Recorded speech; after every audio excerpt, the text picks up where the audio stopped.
ہاں سر، بہت شکریہ، بہت مہربانی، آپ نے خصوصی طور پہ اتنا ٹائم عنایت کیا آج. تو I had to travel all the way from Lahore along with my team. اور یہ انٹرویو میں سمجھتا ہوں وہ جیسے کہتے ہیں نا there is a time for everything. اللہ تعالیٰ کی ٹائم لائن پہ صحیح جگہ پہ، یعنی کل آپ ایک بڑے اہم مرحلے میں نیکسٹ فیز میں داخل ہو رہے ہیں. تو اس فیز کا آخری انٹرویو اللہ تعالیٰ نے یہ موقع مجھے عطا کیا. میرا آپ کے ساتھ تعلق، میری آپ کے لیے ریورنس، یہ کوئی ڈھکی چھپی بات نہیں ہے، لیکن آج میں یہاں پر آپ کے ایک ایڈمائرر اور دوست کی حیثیت سے نہیں آیا. I am here as a journalist. تو میں بالکل بے لاگ گفتگو کروں گا. آپ جس بات کا جواب نہ دینا چاہیں مجھے کہنے کی ضرورت نہیں ہے. یو آر ایٹ لیبرٹی، آپ کہیے کہ بھئی پاس، آپ اگلی بات کریں. پہلا سوال تھوڑا سا اس کو پریامبل سمجھیے، تھوڑی سی تفصیل اس میں ہوگی، اس کے بعد میرے جتنے کوسچنز ہیں کرسپی ہیں، rest assured. Do you play chess? No. شطرنج کی سمجھ بوجھ کچھ تھوڑی بہت ہے آپ، کیونکہ سپورٹس مین تو ہیں آپ. سرسری ہے. سرسری، کیونکہ وہ گیم آف تھرونز کہی جاتی ہے. وہ گیم جو ہے نا وہ اقتدار کی جنگ ہے، اس میں جو کچھ ہوتا ہے. تو مختصراً میں یہ کہوں گا سمجھانے کے لیے، تمثیل ہے یہ کہ جب بھی کوئین کو موو کیا جاتا ہے نا تو وہ کسی نہ کسی فگر کی شہ پہ ہوتی ہے، کسی طاقت پہ ہوتی ہے. یا نائٹ ہوتا ہے، یا بشپ ہوتا ہے، یا کاسل ہوتا ہے، ورنہ کوئین کا جس طرف دل چاہے وہ پہنچ جائے. بالکل اسی طرح جیسے اس گلوبل ولیج میں دو چودھریز ہیں. پہلے سوویت یونین تھا، امریکہ تھا، اب چائنا ہے along with رشیا، اور دا سول سپر پاور امریکہ. گاؤں میں جب بھی کوئی جھگڑا لڑائی کسی نے، کوئی چھوٹے ذمہ دار نے کو مول لینی ہو نا ایک چودھری کے ساتھ، تو دوسرے سے کوئی تھوڑی سی سپورٹ بھی لے لیتا ہے، تھوڑا سا اس کو کانفیڈنس میں بھی لے لیتا ہے. اور خاص طور پر جب دوسرے چودھری کو یہ پتہ ہو کہ بڑے چودھری کے تمام معاملات نہ صرف اس بیچارے چھوٹے ذمہ دار بلکہ میرے لیے بھی خطرے کا باعث بن سکتے ہیں. تو آپ نے اتنا بڑا نعرہ ایبسولیوٹلی ناٹ کا لگا دیا اس دوسرے چودھری کو جو آپ کے نیبرہڈ میں تھا، کانفیڈنس میں لیے بغیر. میں نے 20 سال سے یہ جو نعرے کی آپ ایبسولوٹلی ناٹ کی بات کر رہے ہیں، 20 سال سے میں یہ کہہ رہا تھا کہ ہمیں امریکہ کی جنگ میں شامل نہیں ہونا چاہیے. ہماری جنگ نہیں ہے. 9/11 میں کوئی پاکستانی ملوث نہیں تھے. القاعدہ افغانستان میں تھی، تو پاکستان کا کیا لینا دینا تھا. اور میں نے یہ بھی کہا کہ ایک دفعہ آپ نے 80 کی دہائی میں یہ کہا جناب جہاد ہے فورن آکوپیشن کے خلاف، جب سوویٹس آئے ہوئے تھے افغانستان. اب آپ کہہ رہے ہیں کہ امریکی وہاں پہنچ گئے ہیں تو آپ کہہ رہے ہیں کہ دہشت گردی ہے. تو میں نے ان کو سمجھایا اور بولا بھی اپنی تقریروں میں، اسمبلی میں بھی میں نے بات کی کہ اگر آپ اس وقت امریکہ کی جنگ میں شامل ہوں گے تو وہ جو لوگ جن کو آپ نے تیار کیا ہوا تھا جہاد لڑنے کے لیے، ان کو آپ کیا کہیں گے کہ اب یہ دہشت گردی، وہ اگر وہ نہیں مانیں گے، اور انہوں نے نہیں مانی، اور ہوا کیا کہ وہ ہمارے خلاف ہو گئے. اور انہوں نے کہا کہ آپ امریکن کولیبریٹرز ہیں. آپ نے، انہوں نے سیدھا کہا کہ آپ نے دھوکہ دیا ہے، یعنی جہاد کے خلاف آپ چلے گئے. تو ہوا کیا، وہ بھی ہمارے خلاف ہو گئے جو گروپس تھے القاعدہ ٹائپ. ساتھ جو سارا قبائلی علاقے میں جدھر جنگ لڑی گئی تھی سوویٹس کے خلاف، جو ساری بارڈر پہ قبائلی علاقے سے ساری واردات ہوتی تھی نا افغانستان. جی، وہ جو لوگ جنہوں نے جا کے قربانیاں دی تھیں، جو جہاد لڑی تھی ہماری طرف، جو پشتون تھے، وہ بھی ہمارے اگینسٹ ہو گئے. ان میں سے لوگ ہمارے اگینسٹ، انہوں نے اپنے آپ کو طالبان کہنا شروع کر دیا. تو پاکستان کا نہ لینا نہ دینا تھا. ہم نے 80,000 اپنے لوگوں کو قربان کر دیے کسی اور کے لیے. تو میں تب سے لگا ہوا کہنے کہ ہم ہمیشہ امن میں تو آپ کا ساتھ دیں گے، لیکن ہم آپ جنگ میں آپ کا ساتھ نہیں دیں گے. اب وہ جب انہوں نے اس سے میرے سے پوچھا کہ جی آپ کو آپ بیسز دیں گے امریکہ کو، تو وہ تو میرا ایک 20 سال سے میرا بیانیہ تھا، میرا نظریہ ہے. میں سمجھتا ہوں کہ پاکستان کی ایک آزاد فورن پالیسی ہونی چاہیے. آزاد فورن پالیسی کا مطلب کہ ہماری فورن پالیسی وہ ہو جو ہمارے لوگوں کے مفادات کے لیے ہو. ہماری فورن پالیسی وہ نہ ہو جو اپنے لوگوں کو کسی اور کے لیے قربان کرو. تو میں تو یہ تو میرا ایک نظریہ ہے. میں نے جب پالیٹکس شروع کی تھی 3 میرے نکات تھے: خودداری، عدل اور انصاف، اور فلاحی ریاست انسانیت. یہ 3 پہ میرا بیس ہے. وہ آج بھی میں وہاں کھڑا ہوں. وہ تو درست ہے. آپ نے ایک نعرہ بلند کیا، نعرہ مستانہ اسے کہنا چاہیے، لیکن آپ نے کسی کی شے بھی تو لینی تھی نا، کیونکہ آپ نے اپنے آپ کو ایکسپوز کر دیا.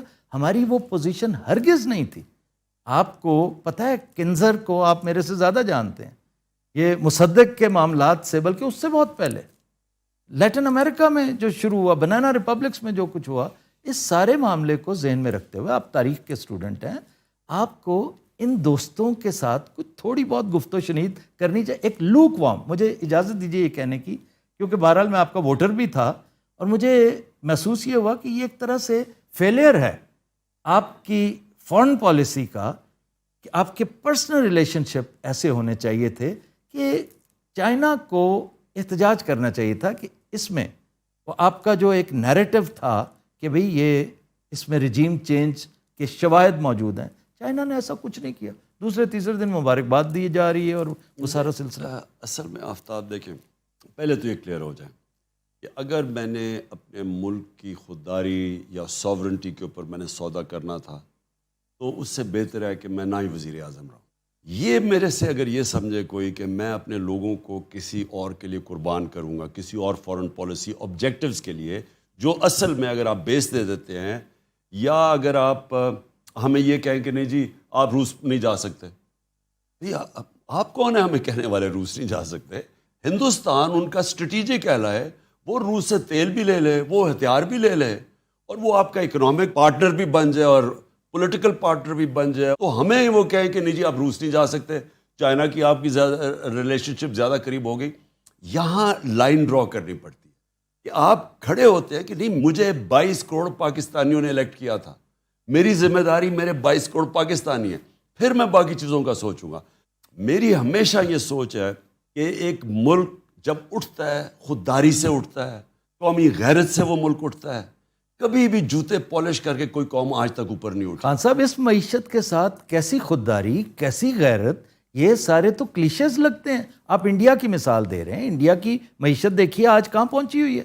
میری گزارش صرف یہ، کیا یہ اچھا ہوتا، آپ یہ بڑے خوش آئند اقدامات ہیں آپ کے، ہر پاکستانی آپ کو اپریشیٹ کرتا جو آپ کر رہے ہیں، ماں سوائے بیگرز کے، کہ ٹھیک ہے جناب آپ خودداری، مصلحت کوشی بڑی اچھی بات ہے، لیکن چائنا جو آپ کے بالکل ساتھ بیٹھا ہوا ہے، جس کی انسرکلمنٹ کے قصے بڑے ہواؤں میں لکھے جا چکے ہیں، آپ اس کو تو کانفیڈنس میں لیتے. دیکھیں لوک وارم ان کا آیا کہ نہیں، بس صرف اتنا بتا دیجئے. آفتاب میں آپ کو ایک بات، دیکھیں لوگ دعویٰ کرتے ہیں لا الہ الا اللہ، ہر مسلمان دعویٰ کرتا ہے، لیکن وہ بتوں کے سامنے جھک جاتا ہے. یہ سارے بت ہیں، خوف کا بت، پیسے کا بت، میں کا بت، یہ سارے بت ہیں کہ جی میں کیا اپنے نظریے سے پیچھے ہٹ جاؤں. میرا دل ہی نہیں مانتا کہ میں کسی کی غلامی کروں.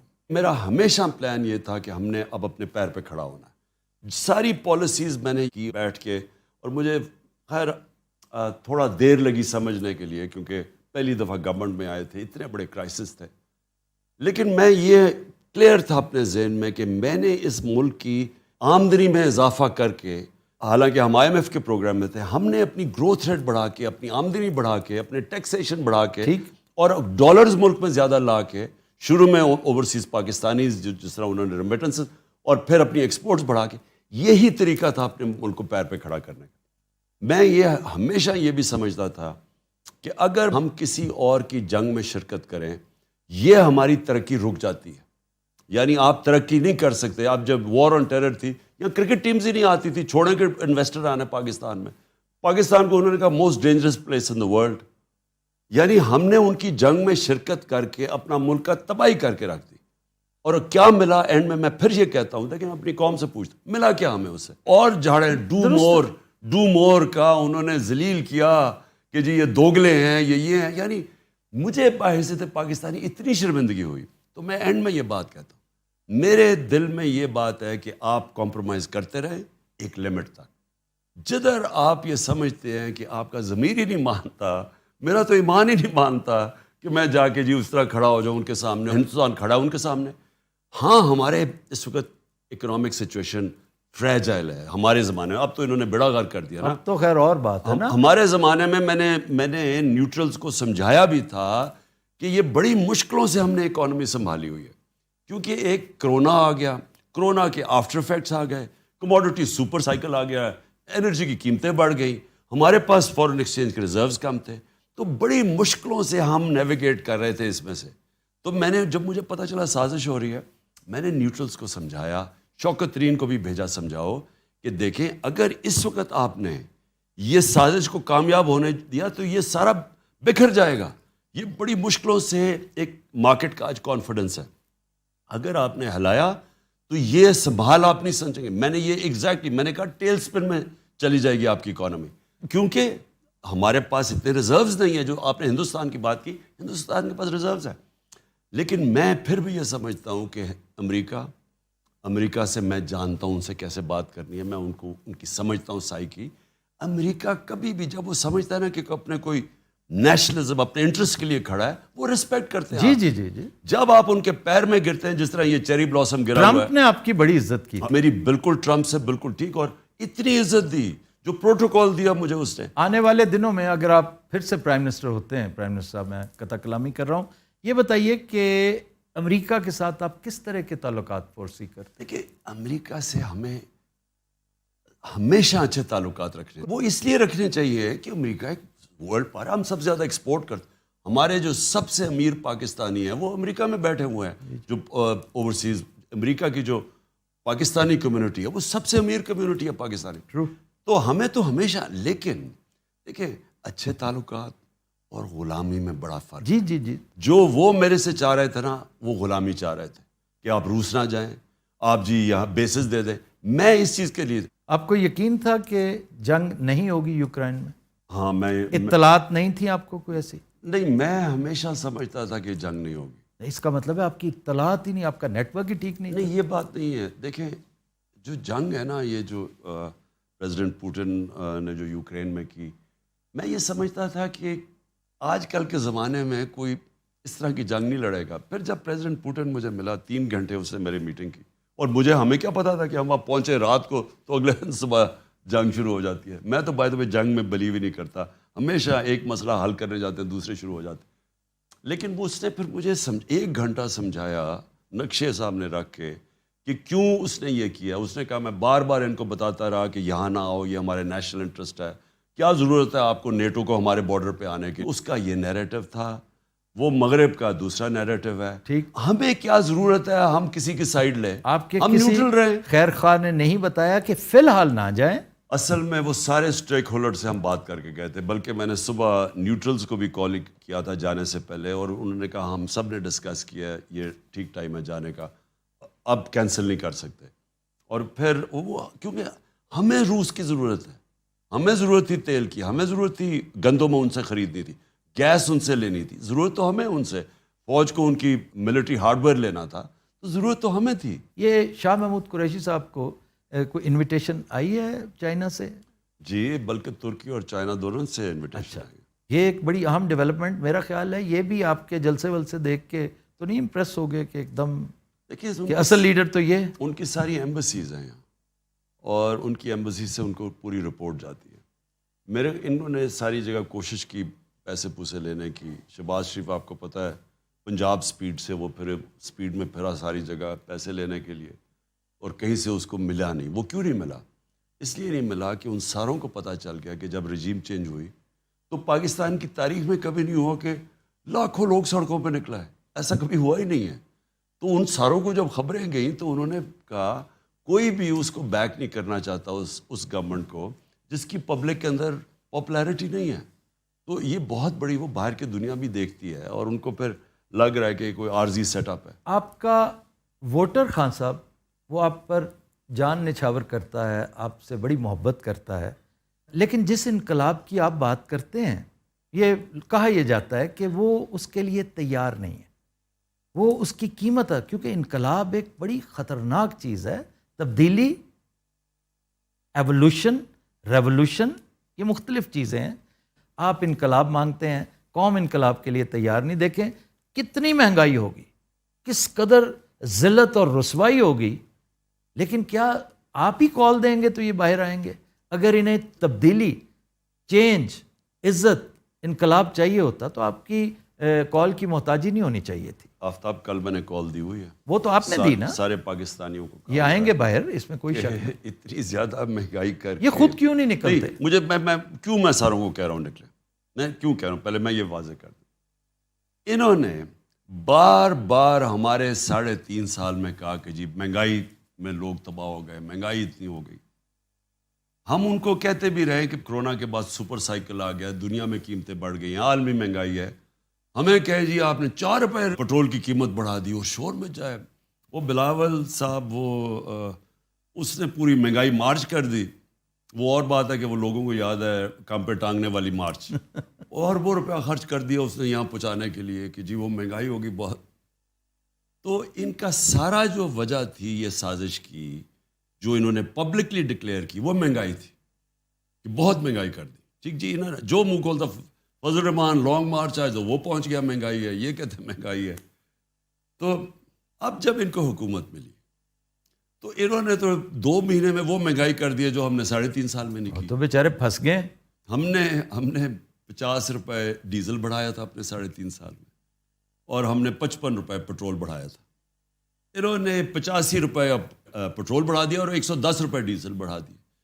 اتنی مہنگائی 2 مہینے سے کم میں کبھی ہوئی نہیں پاکستان کی تاریخ میں. بجلی تقریباً دگنی کر دی، کوئی شک نہیں، سب کو پتہ. اچھا، اور ساری چیزیں مہنگی ہو گئی.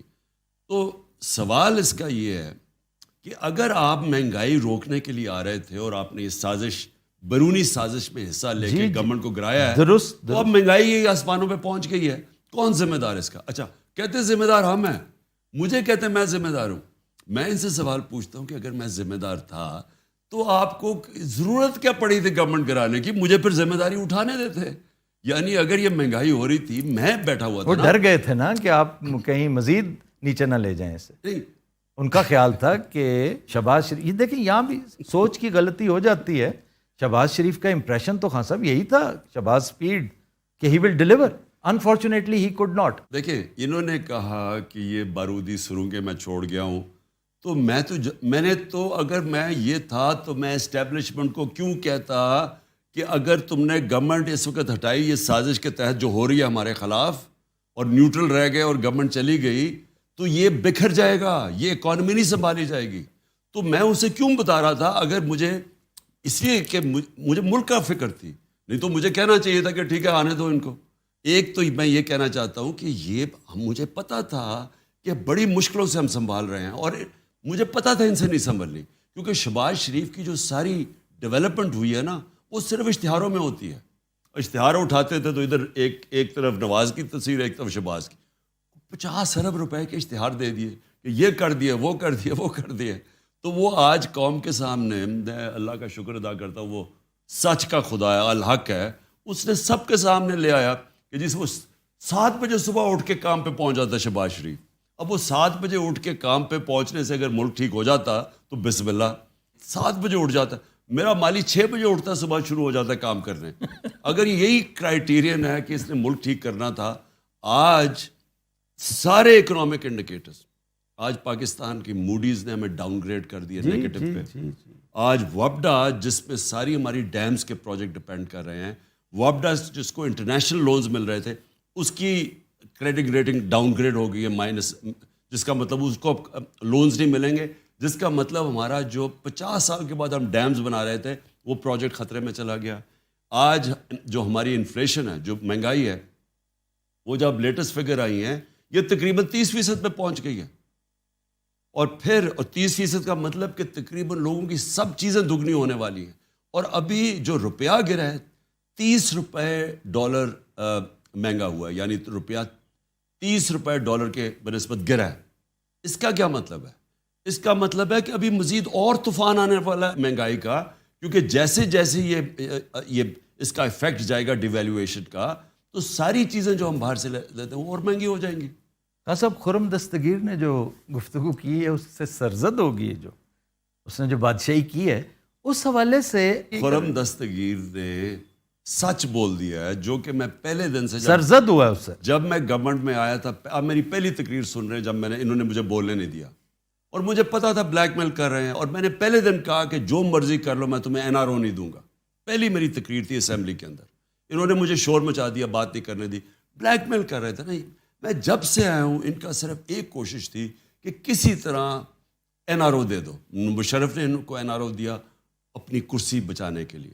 جنرل مشرف نے کیوں NRO دیا کیونکہ جب اس کو خطرہ ہوا کہ ایک وہ وکلا کی موومنٹ چل پڑی ہے، اور دوسری چیز امریکنوں نے کونڈولیزا رائس نے بیٹھ کے بے نظیر اور جنرل مشرف کی میٹنگ کروائی اور این آر او دلوایا، ریکنسیلیشن اور این آر او دلوایا، اور دونوں نے ان کے سارے کرپشن کے کیسز معاف ہو گئے جو انہوں نے دو دفعہ ان کی گورنمنٹ کرپشن پہ گئی تھی، وہ سب معاف ہو گئے، یہ پھر سے آ گئے۔ اس کے بعد 10 سال انہوں نے پھر لوٹا، کیسز ان کے بنے ان کے دور پہ، 95% کیسز تو ان کے دور کے کرپشن کے بنے ہوئے تھے، اور میرے پہ پہلے دن سے شروع ہو گیا کہ این آر او دے دو۔ میں ان کو کہا، میں نے کہا گورنمنٹ چلی جائے گی، میں کبھی تمہیں این آر او نہیں دوں گا۔ اور وہ انہوں نے جو آج فیٹف کے اندر پاکستان انشاءاللہ نکل جائے گا، میں آپ لوگوں کو ریمائنڈ کروا دوں کہ انہوں نے جب ہم نے لیجسلیشن فیٹف کے لیے اسمبلی میں رکھی تو انہوں نے کہا ہم تب پاس کریں گے جب ہمیں این آر او دو، نیب کو ختم کرو، جو آج انہوں نے نیب کو کیا۔ انہوں نے تب مجھے بلیک میل کرنے کی کوشش کی، میں تب بھی اڑ گیا، میں کہا جو بھی کرو گے میں نے تمہیں این آر او نہیں دینا، کیونکہ یہ ملک سے غداری ہے۔ آپ بڑے بڑے ڈاکوؤں کو اربوں روپے کی کرپشن معاف کر رہے ہیں، جیلوں میں بیچارے چھوٹے چور، بھینس چوری، موٹر سائیکل، وہ سارے جیلوں میں گل سڑ رہے ہیں، جن کی چوری سے ملک کو کوئی فرق نہیں پڑتا، ان کی چوری سے ملک تباہ ہو جاتا ہے۔ جی اور آپ پہلے اربوں روپے چوری کرتے ہیں، پھر باہر ملک سے بھیجتے ہیں، دگنا نقصان کرتے ہیں، ڈالرز کے اوپر روپے پہ پریشر ڈالتے ہیں، تو لہٰذا میں نے تو کبھی نہیں ان کو دینا تھا۔ خرم دستگیر کے منہ سے اب آ گیا کہ ہم نے اس لیے یہ کیا ہے کہ عمران خان نے اور ججز رکھ کے تو ہمارے جو کیسز ہیں وہ جلدی بھگتانے تھے اور ہم نے جیلوں میں چلے جانا تھا، اس لیے ہم نے اس کو ہٹایا۔ خرم اگر آپ کا وزیر ہوتا تو اس قصور پہ آپ کیا کرتے؟ سیک کر دیتے؟ نہیں، میں خرم کو کہتا کہ شکر ہے آپ میں سچ بولنے کی طاقت آ گئی، یہ تو بڑا اچھا ہے، کیونکہ آپ شاید آپ کا ضمیر جاگ گیا کہ آپ نے یہ لوگوں کا بھی سوچا ہے جن کو لوٹ کے آپ نے 30 سال سے اس ملک کو مقروض کیا ہے۔ اچھا خان صاحب، ایک سنجیدہ بات آپ کی لائف کو جو تھریٹس ہیں اس سے متعلق، آپ نے اس بارے میں ایک دستاویز تیار کر رکھی ہے، اس کا آپ نے اعلان بھی کیا، اس کی ڈیٹیل میں ہم نہیں جاتے، وہ آپ کا سیکرٹ ہے، اللہ تعالیٰ کبھی وہ نوبت نہ لائے۔ لیکن جوں یہ معاملات بڑھتے چلے جا رہے ہیں، بات بھی گھمبیر ہوتی چلی جا رہی ہے، کیونکہ آپ کی سٹرنگتھ میں اضافہ ہو رہا ہے، آپ کی سٹرنگتھ میں اضافہ ہوگا تو تھریٹ میں بھی اضافہ ہوگا، تو آپ نے کوئی میجرز ایسے لیے؟ کیونکہ میں نے دیکھا ہے، میں ایک زمانے میں کرائم رپورٹر بھی ہوتا تھا، میں ان چیزوں کو بہت غور سے دیکھا کرتا تھا کہ آپ ویسٹ بھی نہیں پہنتے، ہمیشہ نہیں پہنتے، کبھی کبھی پہنتے ہیں، نظر آ رہی ہوتی ہے، ہونا یہ چاہیے کہ آپ کی نظر ہی نہ آئے۔ نمبر 2، آپ موٹاپا نظر آ رہا ہوگا، پہنتا نہیں ہوں۔ اچھا، نہیں، آپ کو پہننی چاہیے، آپ شیشے کا استعمال نہیں کرتے، شیلڈ کا، وہ بھی آپ کو کرنا چاہیے۔ تو میں یہ بلکہ پوچھ رہا ہوں، یوں سمجھ لیجئے انڈائریکٹلی آپ کا سیکیورٹی آڈٹ ہو رہا ہے کہ آپ کا وہ جو بنکر نما آپ کا ایک ٹریلر ہے وہ بھی بام پروف ہونا چاہیے۔ اور کیونکہ خان صاحب جو آپ کے ارد گرد لوگ ہیں، آپ کے چاہنے والے، آپ کے اوپر فدا ہیں، وہ فدائین بیچارے، ان کا کیا قصور ہے؟ آپ تو بے خوف ہیں، لیکن میئرز لینے میں تو کوئی حرج نہیں۔ دیکھیں آفتاب، جن لوگوں نے پوری سازش کی تھی اور ہٹایا تھا مجھے، وہ یہ سمجھ رہے تھے کہ جیسی ہٹایا تو یہ مٹھائیاں بنٹیں گی، پورے ان کا تھا کہ ماحول تو بنایا ہوا تھا کہ ملک تباہ ہو گیا۔ یہ وہ اور بات ہے کہ اکنامک، پاکستان کی اکنامک سروے کی جو فگرز آئی ہیں اس میں اس طرح کی پرفارمنس 30 سال میں کسی گورنمنٹ کی نہیں ہوئی، آخری 2 سال میں جو ہماری تھی، اس کے کہ یہاں کرونا بھی ہوا، یہاں سارے چیلنجز ہوئے، یہاں انٹرنیشنل پرائسز بڑھے، تو سب کے باوجود آخری 2 سال میں جو پرفارمنس تھی، تو انہوں نے پورا ماحول بنایا ہوا تھا کہ جی تباہ ہو گیا ملک اور یہ نااہل ہے اور وغیرہ وغیرہ۔ وہ یہ سمجھ رہے تھے کہ جیسی میں مجھے ہٹائیں گے تو یہاں لوگ مٹھائیاں بانٹیں گے۔ جب بھی ان کی گورنمنٹ جاتی ہے بے نظیر اور نواز کی، جو 90s میں اور اب بھی، تو لوگ خوشیاں مناتے ہیں۔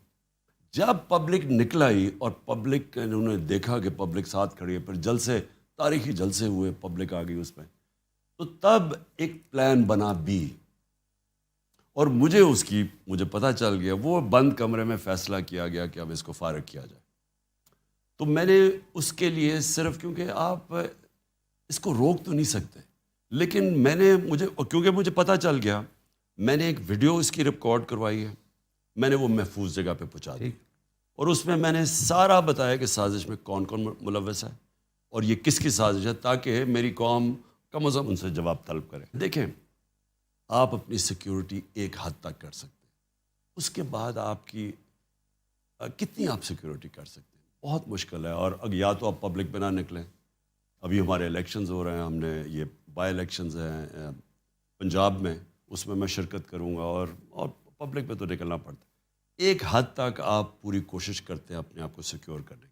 اس کے بعد تو میرا پورا اللہ پہ ایمان ہے کہ وہ جو فیصلہ تو آخر میں اس کا ہے. درست. تو وہ جو ایمان اتنا مضبوط ہے کہ جب ٹائم آئے گا تو وہ جانے کے 100 طریقے اللہ کے پاس. بالکل درست ہے. وہ جس حد تک آپ خود کہہ رہے ہیں نا کہ ایک حد تک ہو سکتی ہے, اس حد تک تو آپ اڈاپٹ کریں. ابھی آپ کہہ رہے ہیں میں ویسٹ بھی نہیں پہنتا, وہ مہربانی کر لیا کریں. چلے ویسٹ پرانے زمانے کی چیزیں ہیں, ایسی چیزیں ہیں. وہ مجھے یاد ہے, وہ حریری جب لیبنان کا پرائم منسٹر تھا تو اس نے کوئی $60 ملین کی گاڑی منگوائی تھی, بام پروف اور پتہ نہیں کیا. 60 ملین اسپیشلی بنی ہوئی تھی اس کی, بالکل اس کو سیکیور کرنے کے لیے. تو وہ جب وہ مرا تو وہ 13ویں فلور پہ ملی تھی گاڑی اس کی, وہ کسی اپارٹمنٹ بلڈنگ میں. تو وہ آپ روک نہیں سکتے. اچھا جی, ہر پارٹی میں, ہر ڈائنیسٹی میں ایک سکسیشن پلان ہوتا ہے. اب دیکھیں نواز شریف خود یہاں پہ نہیں ہیں, ان کی صاحبزادی سارے معاملات کو دیکھ رہی ہیں سیاست کے حوالے سے. شہباز شریف کی ایک پوری ہے ترتیب. اسی طرح زرداری صاحب کا معاملہ ہے. آپ نے اپنے جانشین مقرر کیے ہیں یا وہ بھی کسی ٹیپ پہ ہیں یا کسی دستاویز میں ہیں؟ کیونکہ آپ کی ڈائنیسٹی تو ہے کوئی نہیں, نہ آپ اس پہ یقین رکھتے ہیں, تو پھر کچھ نہ کچھ تو ہوگا نا, ایک پلان. آفتاب دیکھیں, اس ملک کی جو جمہوریت کیوں نہیں بنی, کیوں نہیں چلی جمہوریت؟ یہ جمہوری پارٹیز 60 سال, پچھلے 62 سال میں آدھا فوجیوں نے حکومت کی ہے, آدھا ان دو خاندان نے کی ہے. تو کیوں نہیں ہماری جمہوریت کیوں نہیں آگے بڑھی؟ جمہوریت کا, ڈیموکریسی کا مطلب ہی میرٹوکریسی ہے. جمہوریت اور بادشاہت میں فرق یہ ہے کہ جمہوریت کے اندر جو اوپر لیڈرشپ آتی ہے وہ میرٹ پہ آتی ہے, بادشاہت میں خون کے اوپر آتی ہے. اس لیے بادشاہت پیچھے رہ گئی, جمہوریت آگے نکل گئی. اب یہاں کیا ہوا ہے, یہاں یہ 2 خاندانوں نے پکڑ لیا ہے, پچھلے 30 سال سے بیٹھے ہوئے اوپر. اب یہ کرتے کیا ہیں, انہوں نے اپنے بچے تیار کر دیے. ٹھیک. ان بچوں کی اہلیت ہے یا نہیں ہے؟ پہلے تو ان کی اہلیت نہیں تھی, ان کو بھی نواز شریف کو لے کے آیا وہ جنرل جیلانی, وہ اس کو لے کے آیا. کوئی اہلیت تو تھی نہیں اس کی, اس لیے ابھی تک بھی لیڈر نہیں بنا, ابھی بھی پرچیاں پکڑی ہوئی ہوتی ہیں. اور جو دوسرا ہے وہ ذوالفقار علی بھٹو کی فیملی ہے. اب ان کی کتنی اہلیت ہے؟ اوپر سے زرداری نے ہائی جیک کر دیا, اس نے اپنے بیٹے کو بنا دیا. تو ان کی کیا اہلیت ہے؟ مثلاً کیا مقابلہ کر سکتی تھی؟ مثلاً مریم کا میں کہوں کہ کیا وہ مقابلہ کر سکتی ہے چودھری نثار کا, جیسا 30 سال کی اس کی سروس تھی؟ کیا اعتزاز احسن کا مقابلہ کر سکتا ہے بلاول, جو کہ بڑا منجے ہوئے؟ یعنی میرٹ پہ تو ان کو آنا چاہیے تھا. تو انہوں نے اپنے خاندانوں کو کر کے ان کی پارٹیز ختم کر دی ہیں. آج پیپلز پارٹی ایک چھوٹی سی پارٹی رہ گئی انٹیریئر سندھ کی, اور اگر انٹیریئر سندھ میں فری اینڈ فیئر الیکشنز ہو, جو یہ کرنے نہیں دیتے, خوف ہے وہاں, لوگوں کو ڈراتے ہیں, جھوٹے کیسز, خوف ہے. آپ نے چیلنج کر رکھا ہے؟ میں انشاءاللہ سندھ میں جا کے کیمپین کروں گا. میں آپ کو آفتاب لکھ کے دوں گا کہ میں اس کو شکست دوں گا وہاں, کیونکہ یہ صرف خوف ہے. جیسے لوگوں کا خوف ٹوٹے گا, اس کو وہ ان کو نفرت کرتے ہیں ان لوگوں سے. ادھر بیٹھ کے یہ ان کی شریفوں کی پارٹی, یہ رہ گئی سینٹرل. آپ تو لکی ہیں کہ آپ کو یہ خاندانی, یہ مروسی سیاست نہیں کرنی پڑ رہی, تو کوئی ایک ترتیب آپ نے بھی وضع کی ہے. تو میں پہلے کہہ دوں نا کہ یہ ان کی خاندانی پارٹیز نے اپنی پارٹیز بھی سکڑ گئی ہیں, ملک میں جمہوریت بھی ڈیولپ نہیں. ٹھیک. میرا جو پوری کوشش ہے کہ ابھی الیکشنز جیسی جنرل الیکشنز ہو جائیں, میں نے انشاءاللہ پوری تیاری کر کے ایک صحیح الیکشن کروانا ہے پارٹی میں. ٹھیک. اور جب پارٹی میں, اب کیونکہ ہم نے پہلا الیکشن ٹرائی کیا, وہ اتنا پہلی دفعہ کسی پارٹی نے اتنا بڑا الیکشن کیا, وہ صحیح نہیں ہوا. دوسرا ہم کرنے لگے تھے, وہ بیچ میں رہ گیا وہ. اب جو الیکشن, اب جو ہم نے اپنی ایکسپیرئنس سے سیکھا ہے, یہ جو اب الیکشن ہوگا, یہ اصل میں اس پارٹی کی لیڈرشپ اوپر لے کے آئے گا. میں ابھی بھی ہماری پارٹی میں ISF جو ہماری تھی, اس سے لیڈرشپ آ رہی ہے. اب مراد سعید ادھر سے اوپر آیا ہے, وہ شاہد خٹک وہ ادھر سے اوپر آیا ہے. جیسے جیسے ISF اور نیچے سے الیکٹڈ لیڈرشپ آتی رہے گی, خود ہی ہماری پارٹی ممبرز فیصلہ کریں گے کہ میرے بعد کون ہے. نہیں, آپ بھی تو دیکھیں نا, آپ کی حیثیت ایک فادر فگر کی بھی ہے کہ آپ ایک لسٹ بنا کے اپنی ہائرارکی وہ نہیں دیں گے. آفتاب دیکھیں, جو نومینیشن ہے نا, وہ آبجیکٹو ہوتی ہے, وہ ایک پرسن لائک کے اوپر آ جاتی ہے. میں غلط بھی ہو سکتا ہوں, لیکن جب آپ ایک صحیح معنی میں الیکشنز کر کے باڈیز اوپر لے کے آتے ہیں, تو وہ پھر آپ کی اصل تو قیادت آتی ہے جب وہ ایک پارٹی کی ممبرشپ اس کے پیچھے کھڑی ہو. آپ مردم شناسی کے حوالے سے بڑے معصوم سمجھے جاتے ہیں اور آپ اس کا برملا اظہار بھی کرتے ہیں, اپنی والدہ صاحبہ کا ریفرنس بھی دیتے ہیں. تو یہ تو بہت بڑی فی زمانہ جو سیاست ہے اس میں بہت بڑی ڈس ایڈوانٹیج ہے. تو آپ 10 میں سے کیا ریٹنگ کریں گے اپنے آپ کو؟ 7, 5, 4؟ دیکھیں آفتاب, میں صرف لوگوں کو یہ بتا دوں کہ میری والدہ نا جب میں بڑا ہو رہا تھا ہمیشہ مجھے میری بہنوں کے سامنے کہتی تھی کہ مجھے اس کی بڑی فکر ہے, یہ جی آپ نے کہا یہ انٹرویو بڑا میں. سیدھا ہے, یہ لوگوں کی بات مان, اور میں ٹرسٹ کرتا, ہمیشہ لوگوں کو ٹرسٹ کرتا. اگر مجھے کوئی چیز کہتا تھا کوئی, تو یا تو خیر واضح ہو جائے نا کہ دو نمبر ہے, لیکن عموماً میں ٹرسٹ کرتا ہوں کہ ہاں ٹھیک ہے, یہ جو کہہ رہا ہے وہ سچ ہی ہوگا. اور یہ میں اپنی والدہ کو بھی کہتا رہتا جب تک وہ زندہ تھی. میں نے کہا مجھے کیا فرق پڑتا ہے, میں کرکٹ کھیلتا تھا, کوئی اگر کسی نے دھوکہ بھی دے دیا کچھ تو مجھے کیا فرق پڑتا. لیکن جو 3.5 سال میں نے پاور میں رہا ہوں, سفر کیا آپ نے بہت زیادہ. میں سمجھتا ہوں کہ یہ پہلی دفعہ میں نے ریئلائز کیا کہ بہت بڑی کمزوری ہے آپ کی. یس. جب آپ لوگوں کو ٹرسٹ کر دیتے ہیں نا, دیکھیں اس میں تو پہلے تو مجھے نقصان ہوتا تھا نا, لیکن اس میں ملک کو نقصان ہوتا ہے. ٹھیک. لہٰذا جو میں نے 3.5 سال میں سیکھا ہے, یعنی میں نے اپنی زندگی میں نہیں سیکھا جو ان 3.5 سال میں سیکھا. آپ نے کوئی اس کا سدباب بھی کیا ہے کہ نہیں؟ کوئی مردم شناسی کے لیے کوئی چھوٹا سا ہلکا احباب بنائیے, کیونکہ آپ کی معصومیت سے ناجائز فائدہ تو لوگ اٹھاتے رہیں گے, اور آپ ان 2 سالوں میں چالاکی وہ نہیں سیکھ سکتے, وہ آپ کے اندر نہیں ہے. نہیں, چلاکی تو نہیں سیکھ سکتا, لیکن آفتاب میں آپ کو ایک بات بتاؤں کہ پہلے جو ہوتا تھا نا, میں بڑی, یا تو مجھے کوئی کنونس ہو جانا کہ یہ 2 نمبر آدمی ہے, لیکن میں فیصلے کر لیتا تھا.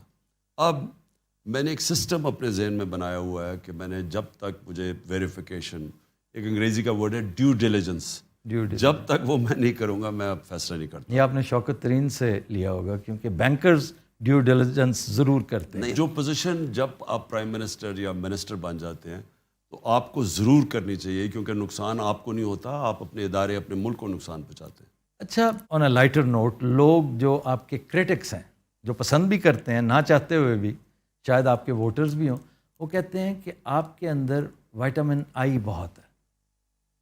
تو اس کی کیا وجہ ہے؟ اس کا مطلب کیا ہے؟ اس کا مطلب کیا تکبر ہے؟ جی, کیا آپ مطلب ہے کہ اپنے آپ کو ہمیشہ, جیسے پہلے کہا جاتا تھا کہ جس میں اب میں واضح تبدیلی دیکھ رہا ہوں, میں خود کہا کرتا تھا کہ خان صاحب میں وہ جو ایک ڈیوائن رائٹ والی بات ہے نا, کہ وہ کہتے ہیں نہیں جناب, میں اگر بہت اعلیٰ کرکٹر ہوں یہ میرا ڈیوائن رائٹ تھا, میں اگر شہزادہ ہوں کرکٹ کا یہ میرا ڈیوائن رائٹ تھا, میں اگر سب سے زیادہ پاپولر پولیٹیشین اور پرائم منسٹر ہوں یہ میرا ڈیوائن رائٹ ہے.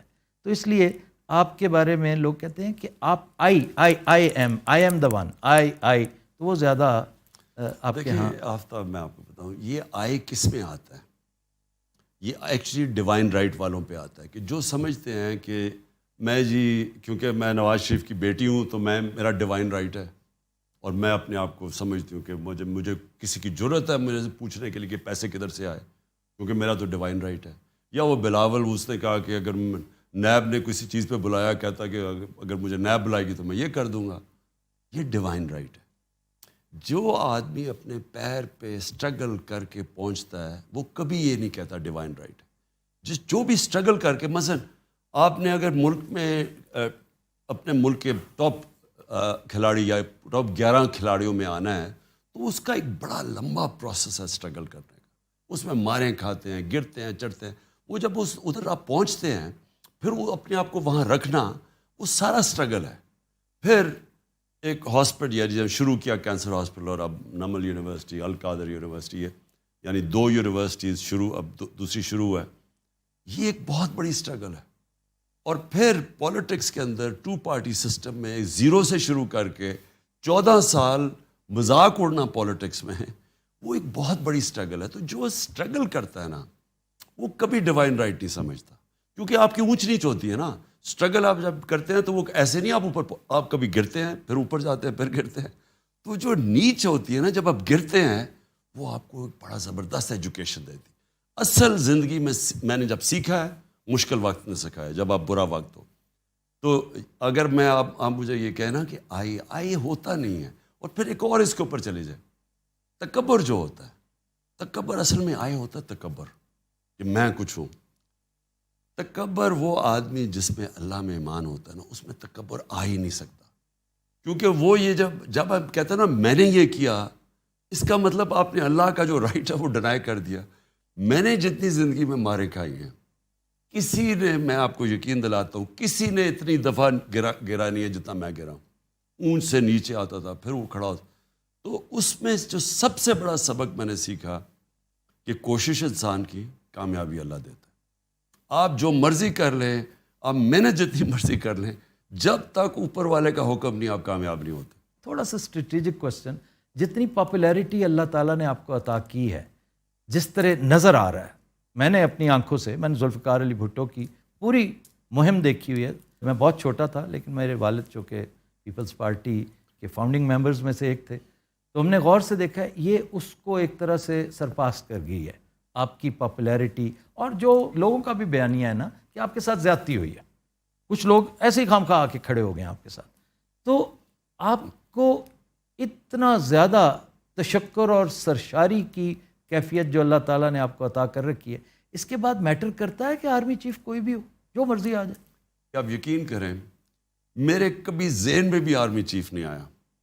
میں نے تو کبھی سوچا ہی نہیں آرمی چیف کا. اب تو اکا ہی نہیں آنا چاہیے, کوئی بھی ہو. میں تو بات کر رہا ہوں جب میں پرائم منسٹر تھا, میں نے تو کبھی سوچا یہ سارا یہ جو وہ دستگیر وہ ہو جی نومبر میں آرمی چیف بٹھانا تھا, یہ وہ لوگ کرتے ہیں جو کنٹرول کرنا چاہتے ہیں, جو اداروں کو کنٹرول کرتے ہیں, جو فوج کو کنٹرول کرتے ہیں. جنرل فیض کو بہت ایسوسیٹ آپ کے ساتھ کیا جاتا تھا, وہ آپ کے ساتھ کوئی ضرورت سے زیادہ پیار محبت کا اظہار کرتے رہے, بعض لوگوں کو بدہضمی ہوتی تھی. آفتاب یہ فیکچولی غلط ہے. جنرل فیض تھا I S I chief. I S I chief کو ہوتا ہے پرائم منسٹر سے ڈائریکٹ ریلیشن شپ اس کی. میں تو اور کسی فوجی کو جانتا ہی نہیں تھا, میں تو کسی اور جنرل کو نہیں جانتا تھا, میری تو ان سے انٹریکشن کسی سے نہیں ہے. بلکہ میرا تو یہ تھا کہ جنرل باجوہ کو میں نے کہا تھا کہ آپ مجھے ریکمینڈ کریں کیونکہ آپ کی فوج ہے, آپ جانتے ہیں.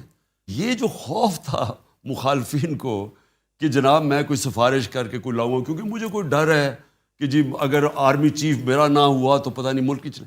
یہ نواز شریف ٹائپ لوگوں کو فکر ہوتی ہے, انہوں نے کرپشن کی ہوتی ہے, ان کو ڈر سارا وقت ہوتا ہے کہ ان کے پیسے نہ پکڑے جائیں, ان کو ایک آرمی چیف چاہیے جو ان کی سارا وقت ساتھ کھڑا ہو, بلکہ وہ چاہتے ہیں جو فوج ہے وہ پنجاب پولیس بن جائے. میرا کبھی یہ ایشو نہیں, نہ میں نے کبھی جوڈیشری میں انٹرفیئر کیا, نہ میں نے کبھی کسی سے پولیس سے کوئی انتقامی کارروائی کروائی, نہ میں نے نیب میں انٹرفیئر کیا, نہ میں نے کوشش کی کہ کوئی بھی ایف آئی اے کے ذریعے جھوٹا کیس نہ ہو, صرف جو کہ کرپشن کے کیسز تھے بڑے بڑے ان کے اوپر. یہ جو کام ہے نا آپ جو پولیس کو غلط استعمال کر رہے ہیں, میرے اوپر کوئی 9 ایف آئی آرز ہیں, ہمارے لوگوں پہ ایف آئی آر, سندھ کے اندر جو ان کے خلاف کھڑا ہوتا ہے ایف آئی آر, میڈیا کے اوپر جو زور ہے, جو ٹک ٹاکرز کو ٹیلی فون کر کے دھمکیاں, جو سوشل میڈیا کے لوگوں کو دھمکیاں, یعنی جو ایف آئی اے سے جو جس طرح کا زور آ رہا ہے میڈیا کے اوپر, اینکرز کے اوپر, ہم نے تو یہ کبھی بھی نہیں کیا. یہ وہ لوگ کرتے ہیں جو پاور صرف لیتے ہیں ذاتی مقاصد کے لیے. ہم چاہتے ہیں کہ ملکی ادارے تکڑے ہوں, تو یہ میرے کبھی ذہن میں بھی نہیں آیا آرمی چیف کا. میری جہاں تک تھوڑی بہت آبزرویشن تھی, آئی ایس آئی چیف کی تبدیلی سے پہلے تک میں نے باجوہ صاحب کو آپ کے لیے ہمیشہ کلمہ خیر کہتے سنا ہے, بڑی محبت کا اظہار کرتے دیکھا ہے. ان کی گفتگو میں, ان کے باڈی لینگویج میں کہیں کوئی انوائنس, گو کہ پنجاب میں جو کچھ چل رہا تھا, پنجاب کے معاملات خان صاحب تھے ایسے کہ ہوتا ہے ہر ایک کی پوری جو ہے نا سلطنت کے اندر ویک پوائنٹس ہوتے ہیں. اکبر کے بھی تھے, الیگزینڈر کے بھی تھے, پنجاب آپ کا بہت بڑا ویک پوائنٹ تھا.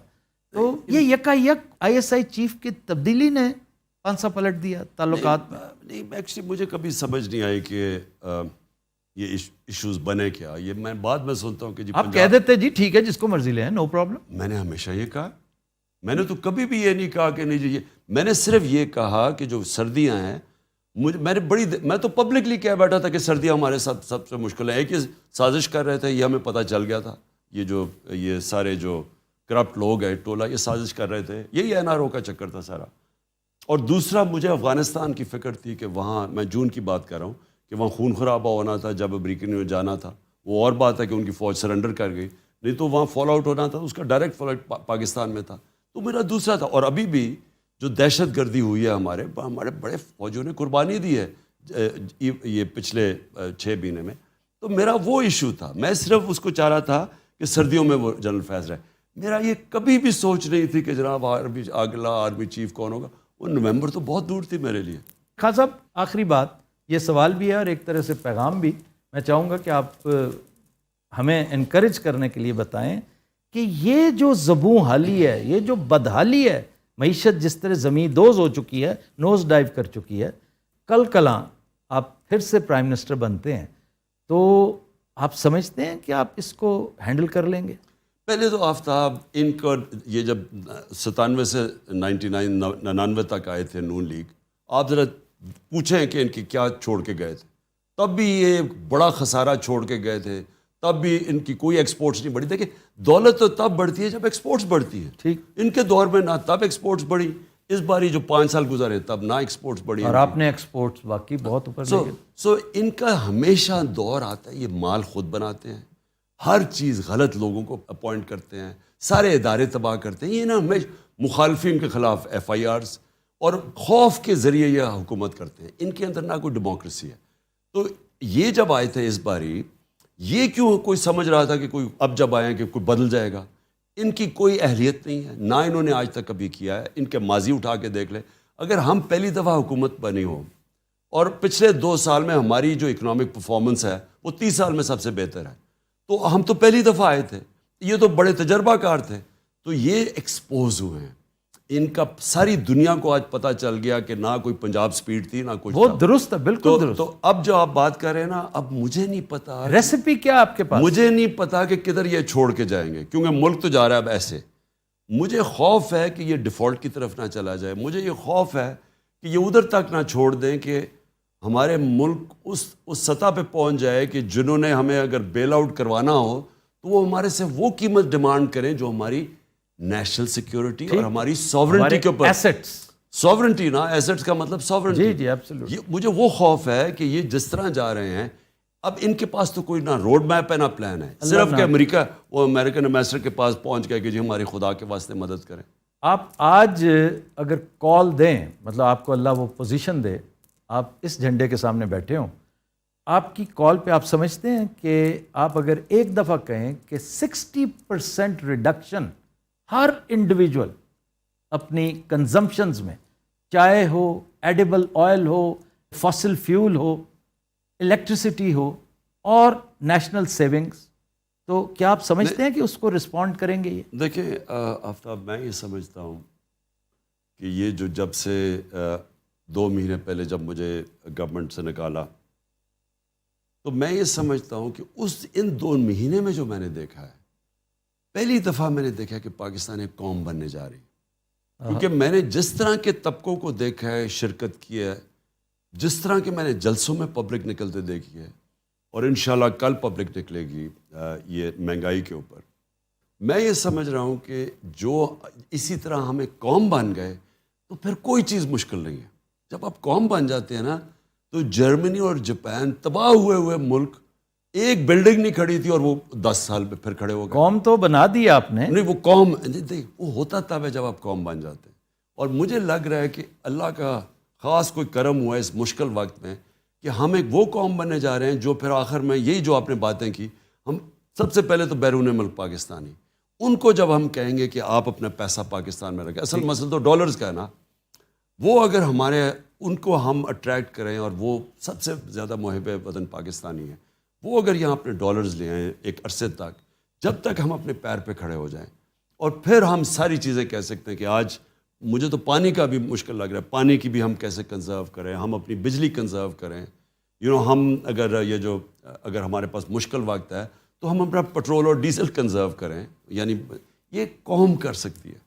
خان صاحب بہت شکریہ، بڑی مہربانی، بہت دلچسپ، بڑی مزیدار گفتگو تھی.